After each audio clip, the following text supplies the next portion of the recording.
Thank you all for coming today. Welcome to the Henrico Theatre. This is going to be a very exciting program today. My name is Sam McKelvey. I'm the site manager at Dabbs House Museum, which is with Henrico County Recreation Parks. We're very honored to be working in coordination with the National Park Service, commemorating the 150th anniversary of Seven Pines this weekend. Today's program, a new program by Mike Gorman, will be labeled Photographing the Peninsula. Mike is a historian. He's the foremost authority on the images, accounts, and resources of Richmond in the Civil War. 15 years ago, he created and launched his Civil War Richmond website and has amassed an unparalleled collection of primary resources associated with the capital of the Confederacy. He attended the Virginia Military Institute and Virginia Commonwealth University and has worked as a ranger for the National Park Service since 1999. Most recently, he has served as an historical advisor for Steven Spielberg's upcoming film, Lincoln, starring Daniel Day-Lewis.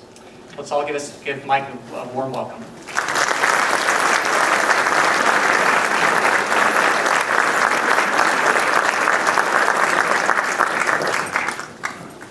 Yes.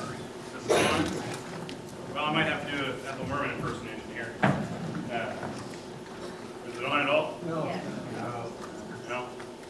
I'm going to leave it on. And, there we go. Yeah, how about that? No. Still not? I've got a green light. Well, now I'm on. All right. Well, excuse me while I put this on my belt. My wire shorting enough? Technology, folks. Nothing to it. All right.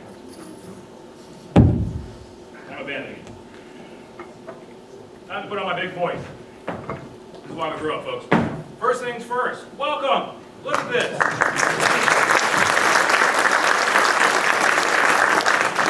I have been pretty much for the past 2 or 3 weeks doing nothing but plowing through these images and trying to figure out what to show you. And suffice to say, it was quite a challenge because there are over 200 images of the Virginia Peninsula, and I don't have time to show you all of them.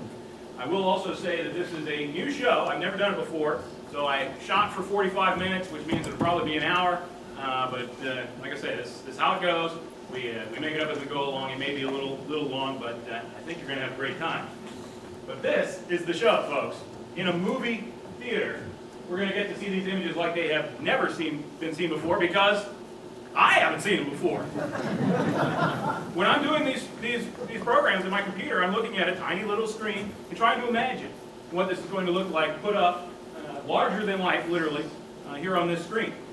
So what we're going to do tonight is play around with the Peninsula images. The next look was really the first time that photographers got a chance to go out into the field. Now I know that we've all heard of one particular photographer, right? Matthew Brady.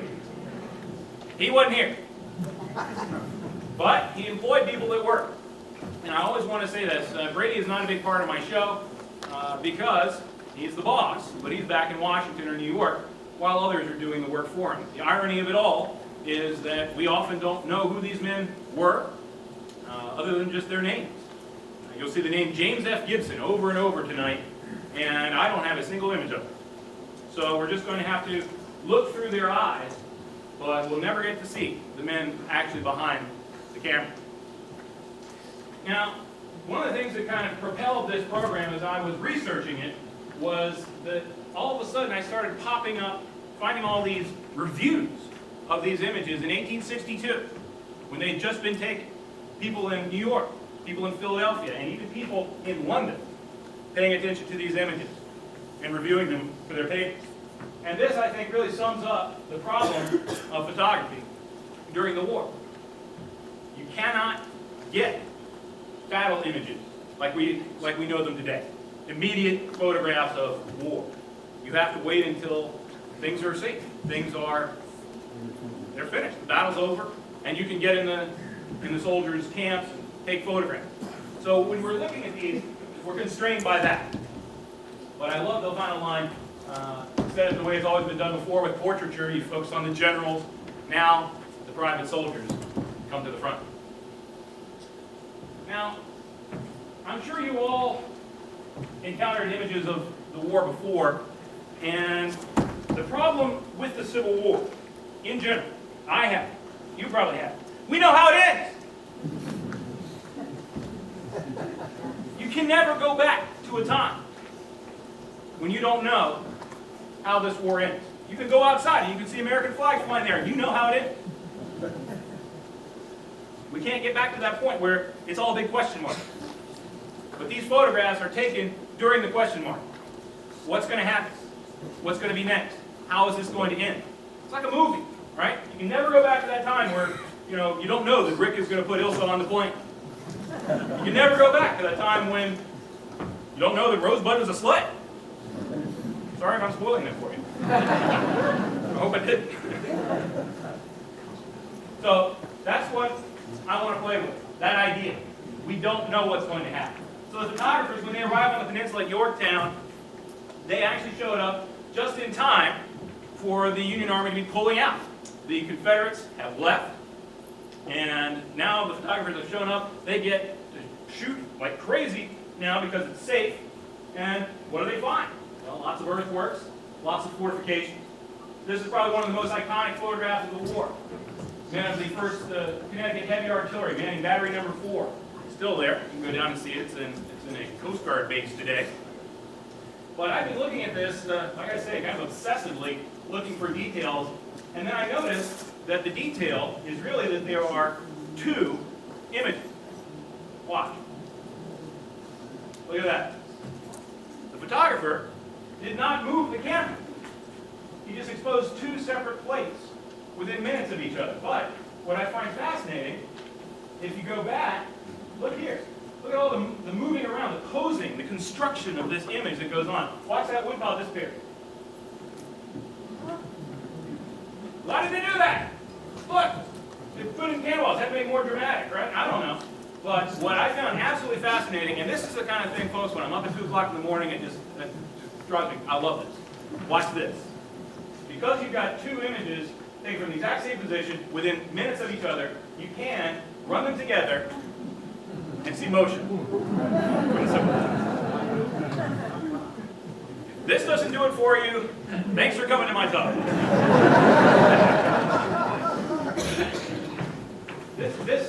Just imagine this. Nobody ever thought that this would be possible. The photographer never thought, you know what, some geek in 2012 is going to be sitting there in the middle of the night and realize we got 2 images and going to put them together and show them to a big movie theater. No. All he's doing is trying to make the best art he can, right? This woodpile's in the way. Get it out of here. Hey, bring in some cannonballs. Put them over there.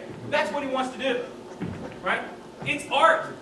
They're constantly posing, moving. They're not sure they've gotten a shot, right? We're so used to it. I point the camera at you, I click the button, got it, right? This could take minutes, setting up, exposing the plate, doing everything you can. You don't know. Very expensive, so you want to make sure you get the best shot, and that's what he does. Over and over again, you're going to see this. Check that out. Look at the slight motion there in my jams up. So they're just going to do it over and over again. They can't be decisive. Just grab the shot. So you're going to see it time and time again. 2 different images from the same position. So, what happened there? Go back. This one's cool. Now I guess we don't get to see that. Now. There we go. Look at that. Why was the angle of the cannon important for the art? I don't know. But as you can see, they played around a lot. Look at them messing up. You got bringing the artillery implements, moving the cannonballs around. Why? I don't know. But clearly they're trying to make art. I like this one a lot too. Look how much. Look at the effort. Why did they do that? I don't know. This is cool. Look at the ship up here. Must have been 20 minutes, right? Stay right there. Don't move. No, you move. Okay, you sit, move a little bit. But this ship now pulls in the meantime. And you can see this one over here drifting just a bit. Been sitting on the fence rail, Cumberland Landing. This horse here eating forever. Right? It's fun stuff like this. And you take it for granted that when you look at these images, they're still life. But with these, the tide is rising. Right? The boat's drifting in the water. Sentinels coming in and out of that bomb. boat in the river, steaming down the dam. And this one's really my favorite. Dinner is served. But I think this image is pretty powerful stuff because it really shows you what the photographers have to play with more than anything. Is people in the rear. It's like a camping outing. Here they are. They've got their servant here. He's setting the table. This is how people thought of war in 1862. The great adventure, right? We're going to go out. We're going to have our nice china. We're going to get this thing done. We're going to come on home, right? They don't know how it's going to end. They don't know how hard it's going to get. We built bridges out there in the Chickahominy. This is kind of weird because you get a 3D effect here with this tree. Anybody who wants to call the Chickahominy River a river, remember this. Calling the Chickahominy River a river is an insult to rivers. This thing is a swamp. And here you can really see that. And this one, all right, this is me geeking out. I admit it. Here we are at Seven Pines, and I've just seen this a lot. It looked kind of interesting, but then I realized it was actually a movie. But then when you blow up the details, look, Colonel, 8th Regiment, New Jersey Volunteers. And then, who's that guy hiding in the tent? Well, probably the Colonel of the 8th New Jersey Volunteers. James Ramsey. He's going to go on to command a division in the Second Corps by 1864. He would be back, shall we say, to the neighborhood of Seven Pines. All right. Enough goofing off the movie. Although I couldn't find any other place to put him, so I put him up front. Starting at Yorktown, like I say, photographers showed up just in time to see the Union Army leave. And look at this. Look at the massive movement that's going on to get the Army further up the peninsula. They're headed for Cumberland Landing now, but you get a sense for this enormous machine that is the Army of the Potomac stomping up the peninsula. All those fortifications of McClellan spent all those months, well, weeks, I should say, developing now, silent. But you've got a chance now. Look, we can look at the engines of war. We can show people back home what this was like. When you're hearing about Yorktown, now you've got something visual. Look at these monsters.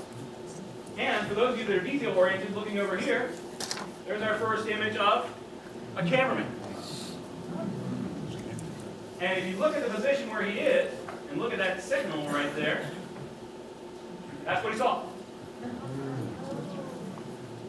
So it's like we're looking one way, and there must have been another photographer back there somewhere, and just turned right around. I love little things like that. And of course, all of this, they just weren't hanging out waiting for the photographer to snap a picture. He was like, stayed right there, and went back and exposed the image. Art. Always think of it.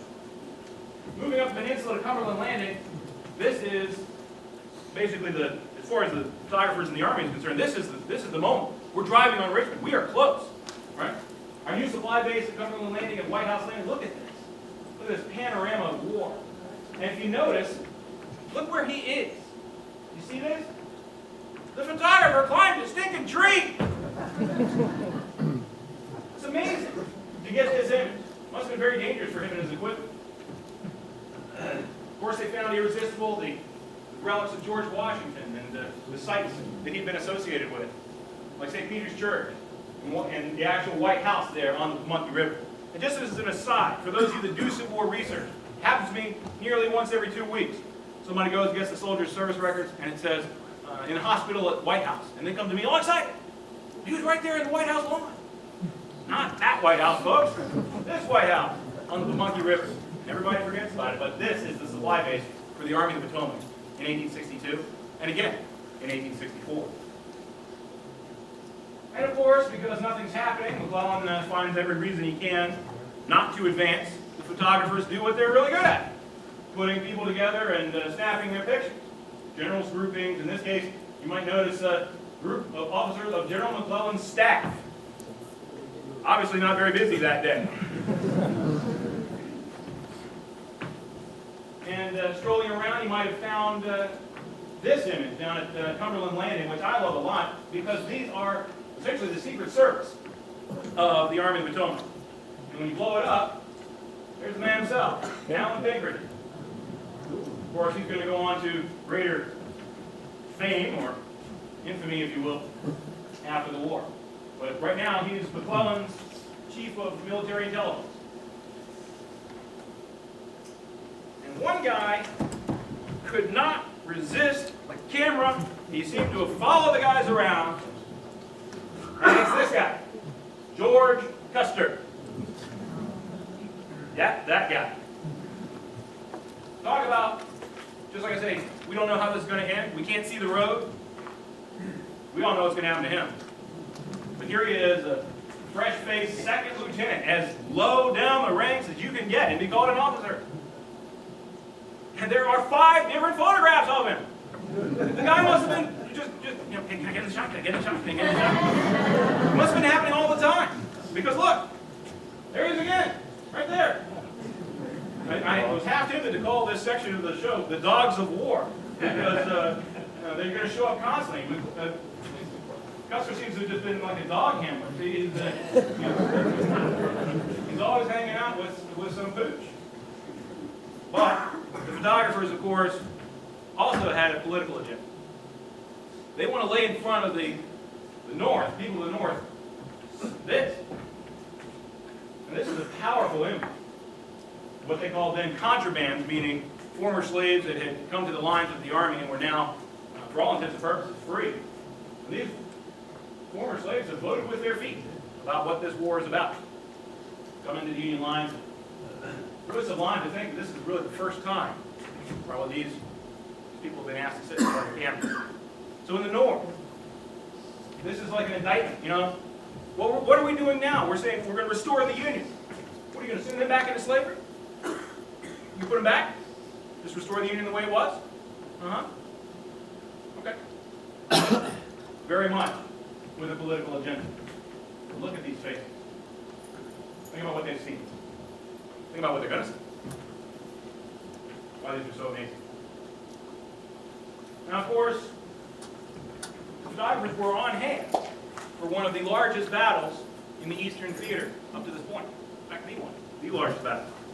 Battle of Seven Pines, May 31st, June 1st. Hopefully, some of you tonight are going to actually go down to the Seven Pines Cemetery to commemorate this battle with us tonight. The photographers are on hand, but they can't do anything about it. They can't get out there and shoot the battle scene. They're in the rear. So they have to wait. They have to wait until things have calmed down. And they found these twin houses, which right about where the Sandston Library is today. Can you picture it? They're right about there, and they just found the irresistible. Look at the fortifications now, all around. All around. Men, material of war. That distant tree line, Confederate lines. Now, photographers didn't do a good job of telling us that in their captions. If you look up here, it says, rear view of old frame house, orchard and well at Seven Pines. Over 400 soldiers were buried here at the Battle of Fair Oaks, June 1862. Well, that's important, but where is it? You got to tease this stuff out. It's very difficult. And a lot of times I've got these photographs, I don't know where they were taken. Houses, orchards, wells, where? The best we can do is use them as sort of geographical reference points, what this place looked like. This is very powerful to me because they're the twin houses again. Sketch artists, of course, weren't hobbled by the equipment. They could get there and be on the scene while this stuff is going on.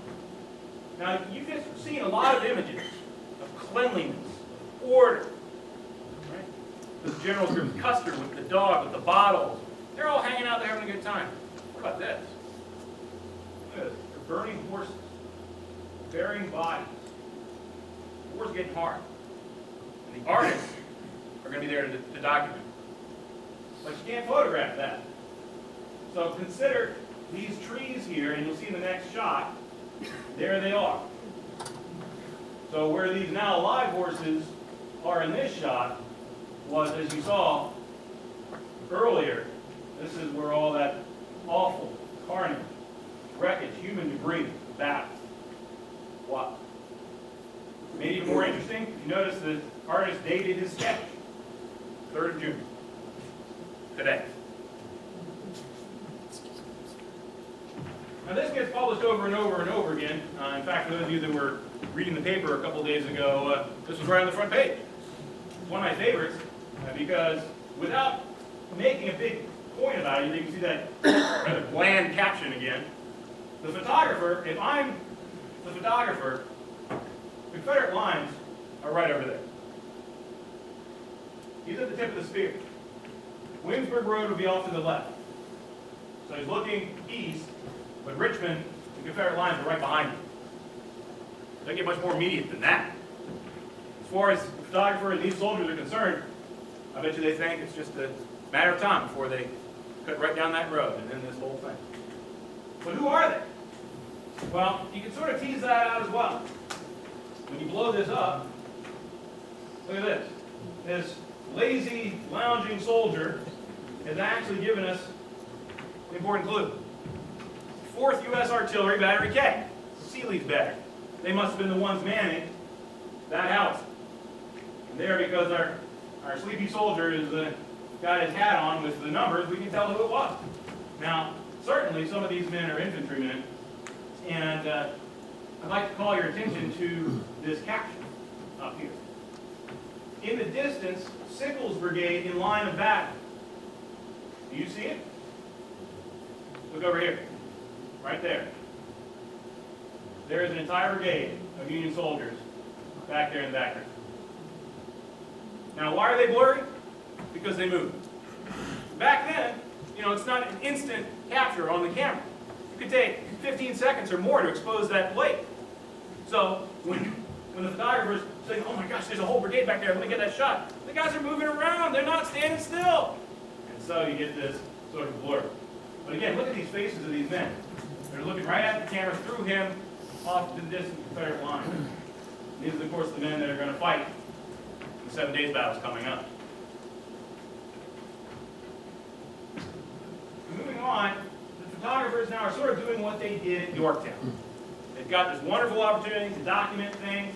Nothing seems to be happening, right? McClellan's not moving.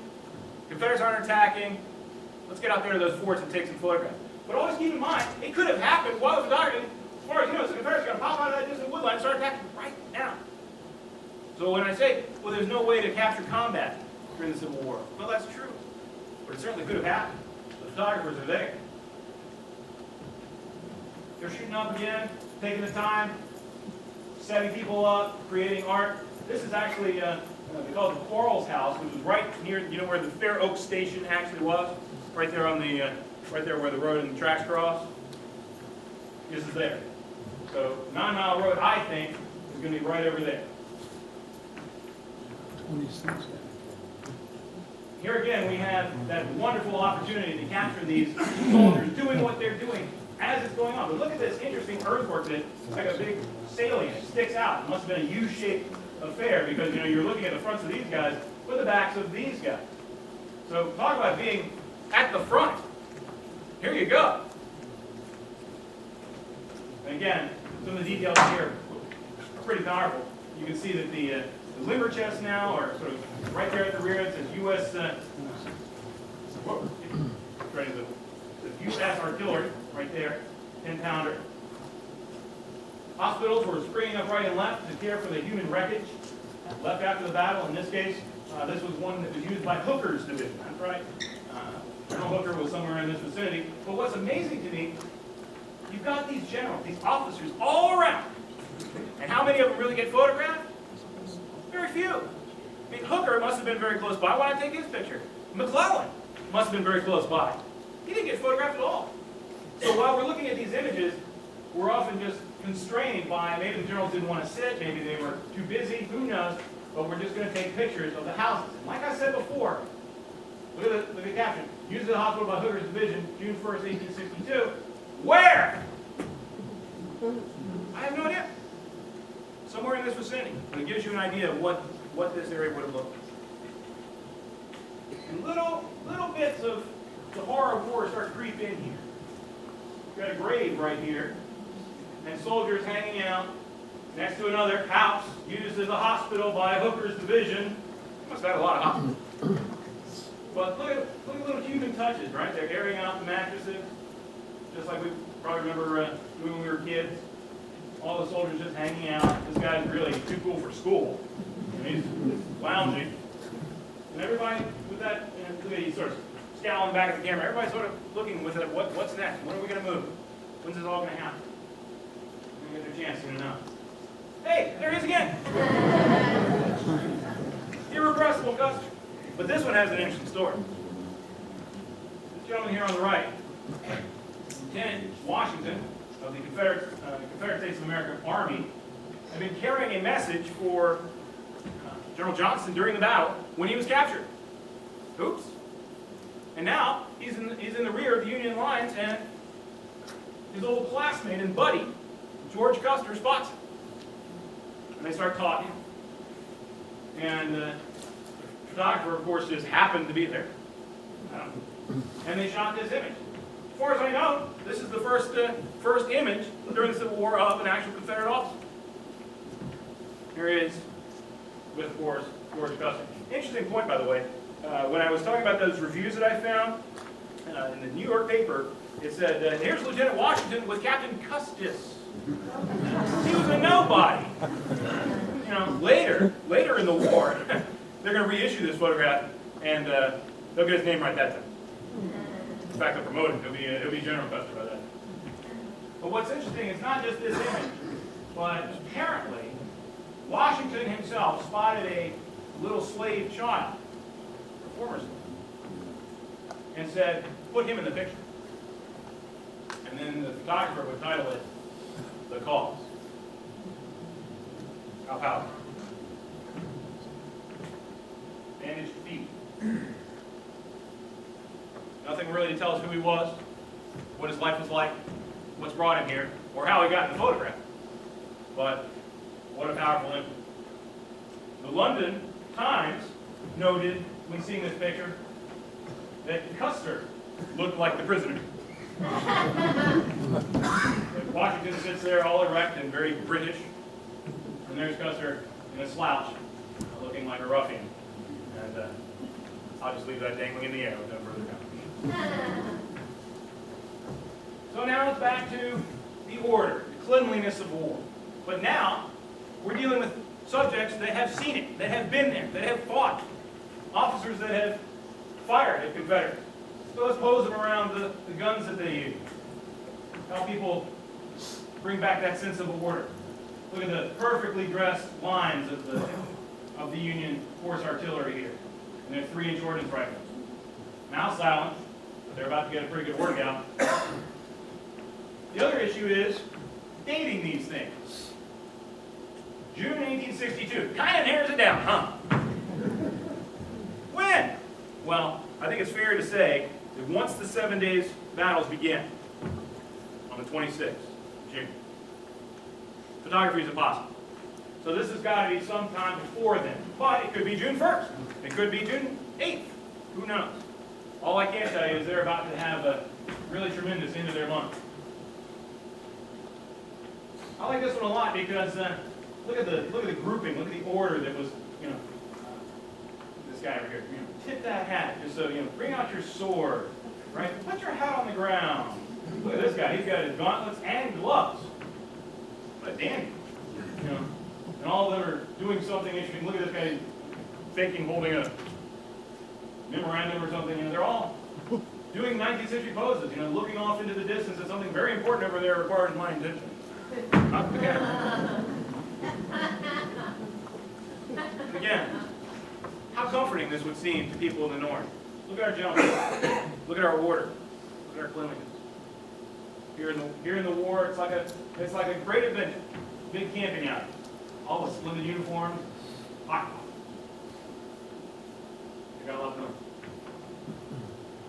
Now this one I have seen a million times, and I was pretty well determined I wasn't even going to include it in the show because it's more fun to play with images that you haven't seen. But then when I started blowing these up, which you can do thanks to the Library of Congress website now for free, I realized as many times I've seen this, I haven't asked the obvious question. What about the gun? Well, when you blow it up, you can read the muzzle face. So I got all excited. And I looked up the gun. And guess what, folks? It's still surviving. It's up at Gettysburg now. And I've been spending the past 2.5 weeks or so trying to find it. but for the number of guns they've got in Gettysburg, it hasn't been easy. So check in with us sometime. I'm sure I'll have the answer one way or another. But how wonderful would it be to go up there and be right next to that gun that these men were posing next to?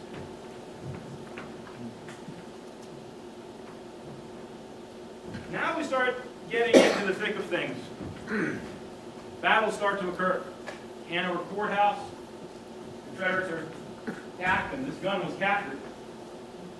And there it is. If you blow that up, it actually says Captain Latham, so you know that it's Latham's bag. And now, what a wonderful photograph, not just of a cannon, but a trophy, a prize of battle. These men, of course, were not hanging out there with their flag unfurled, all perfectly dressed. They're proud. They're getting out there and posing for this, saying to the people back north, hey, we're getting it done. We're winning. And the photographers, of course, couldn't resist the obvious opportunities of technology. Now, the greatest question I have, maybe it's occurring to you right now, where is the aerial photograph of the peninsula? Why didn't they get a photographer and his camera in that sucker, send it up, and take a picture? I don't know. I mean, you don't think the photographer was like, hey, I'll go up with you, bye. You know, well, apparently it never happened. And Lowe, Professor Lowe, the aeronaut, actually did comment on this later. He was asked, why don't you send a photographer up there? And he dismissed it. He said, well, it wouldn't be of much value, but if I have some free time, I'll get around it. Never did. So we've been deprived of an amazing image, but in the process, we've got some pretty incredible ones. I love that what you're looking at here is the balloon actually going up. This is probably not very staged. Obviously, you're not going to put somebody in a balloon and send them up just for a photograph. But time and again, the photographers are going to find the balloons and shoot them. Balloon Intrepid being inflated from the other balloon there, from the gas. And the things that really kind of, I don't know, it rings true to me. Look at all the spectators. You know, they're just as amazed as everyone else. I'm looking at a flying machine. I mean, at war. And we're using balloons. Whoa. And everybody's out to see it. And apparently, that is Lowe himself, standing next to his balloon. This is neat, because it shows how ballooning was used. You can see here's the basket of the balloon, but here's a telegraph operator. So one of the ways that Lowe could communicate down to the ground was via telegraph. Talk about high tech! I mean, it's like texting of its day, I suppose, you know. Heading to the store, want anything. You know, but in this case, it's, I can see the Confederates. There they are. And there's Richmond. Can you imagine being in that bucket, maybe 1,000 feet above the battlefield, being able to see all this? Gosh, I wish they put a camera in there. Must have been incredible. And now, sort of the culmination of things. We've been looking at all that cleanliness and order, and now all of a sudden, General Robert E. Lee is going to mug everything up. He's going to attack. The battles, of course, are going to catch the Union Army by surprise, and the photographers can't do anything about it. Even if they had been in the vicinity, they don't think that they were. Things are moving too fast. There's no way for them to get any shots of the battles as they're happening. But once the battles start, one cameraman, James F. Gibson, whom we've been seeing so much of, realized that as these battles are going on, you know, this is the supply base. This is where, I bet you, his tent was. And it's about to be abandoned. We're going to leave. Getting everybody out. The Confederates are coming this way. So these photographs that are taken while the battles are progressing, probably during the Battle of Gaines's Mill, you're looking about as close to the emergency, the immediacy of this event as we can get. Does it look very emergency, very immediate? Gosh, these guys are just chilling out, hanging out. But in 2 days, this will be Confederate territory. So the Union Army is trying to get out as many of their wounded men as they can, putting on flat cars, send him down to the White House landing, and get him on home. Now, the photographers have never had this opportunity before. While the battle is happening, getting those shots of men who've just experienced it. This is new, brand new. And Gibson went probably breaking all kinds of military protocols. He went to a field hospital at the Savage House and made, if you ask me, the Grand Slam. This is what we're going to all take note of. In the North, Harper's Magazine, reviewing these photographs, this one jumped out, the reviewer. And he said, "This is Savage's station, with the wounded there after the battle of 27th June. There's a tree in the middle, a shed in tents, and around the tree, lying thick and close, so that the ground looks like a dull, heavy sea, on which bodies over the waves lie the wounded soldiers. This scene brings the war to those who have not been to it. How patiently and still they lie, these brave men who bleed and are maimed for us. It is a picture which is more eloquent than the sternest speech." There's so many things in this image I could talk about, but if you notice, these men in these straw hats, men of the 16th New York, wounded at Gaines's Mill the day before. Here they are, waiting for treatment, as he said, like waves on a sea of bodies. Tomorrow, these men will become prisoners. They'll be taken to Richmond, and they will spend the rest of the war, or excuse me, the rest of the summer, guests of the Confederates. As I said, it doesn't get much more immediate than that. The next chance that the photographers are going to get to make any photographs is after the battles are over. Once McClellan's army has headed down to Harrison's Landing, no more fighting. We're going to go back to doing what we do. Order. Taking funny images. Think that guy really passed out of the bottle there on his couch? Maybe he did. But cleaning up the war has been really the job for these photographers. How rare those images are, like the Savage Station. And it sort of mirrors the way the war was then. It's very, very clean, very orderly. Gloves are on. We don't want to break it. Well, you saw how almost jokey they are. Come a month and a half, everything's going to change. So keeping with our movie theme, let's preview what's to come. War's going to go on. Photographers are going to be there more and more to document forever what actually happened. The record of waste of war. The war changed from one of restoration of the Union to one of abolition of slavery. It's mirrored in these photographs. The hardness, the horror of war comes across. As we look at these, you sort of get wistful, don't you? Bring back some of that order.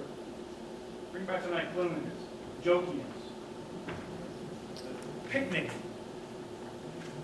I bet everybody missed that.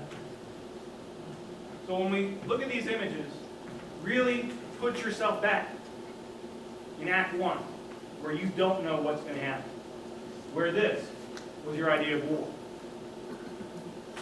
Hard to do, but that's what you're seeing.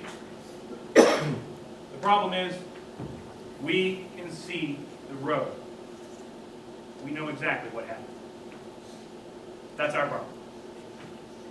These folks, they can't see the road. Thank you all very much.